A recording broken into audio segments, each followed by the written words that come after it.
tourism has brought us quite a lot of benefits, I can't deny it. But unfortunately, we were not as prepared for so many tourists as we should have been. So that's the reason why the locals are complaining more and more. Well, I can't say that they are already angry because too many people live out of tourism. Let's be honest, Croatia has experienced quite a bad time recently. And tourism has remained one of the very few activities that were left to the people to deal with. So they can't be angry with it, let's be honest. But a lot of other people who are not directly involved with tourism do complain. And people who live within the Diocletian's Palace, within the central part of the city, were complaining quite a lot about these bad things that so many tourists actually pose to the city, in terms of noise and crowds and loss of public spaces and different other communal problems and so forth.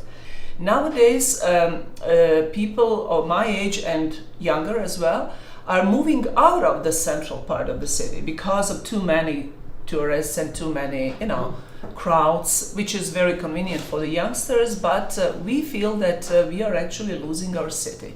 And I think this is a common problem with all the Mediterranean cities. We are witnessing problems in Barcelona, in Venice and elsewhere. Mm-hmm. So I should say that we are pretty much sharing the same problems. The first problem that this government, local government should address is actually the problem of the very old center where the Diocletian's Palace is, because this is the focal point of the city's tourism.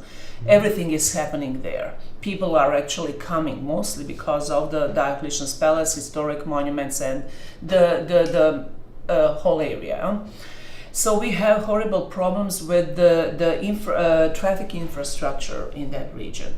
So there are some projects dealing with how to solve this. The city port, the railway and the bus station should probably be moved behind the center of the city in the northern port, or at least some parts of these infrastructures.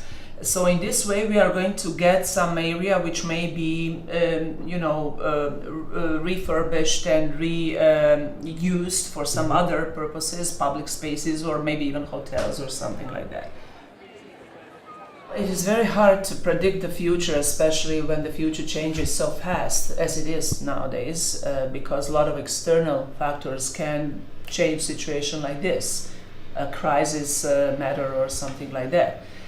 But if we go on like this, without making some sharp, I should say, cuts in the way of treating the space which we owe and which has left actually to develop tourism or something else, I'm afraid that we will lose this game.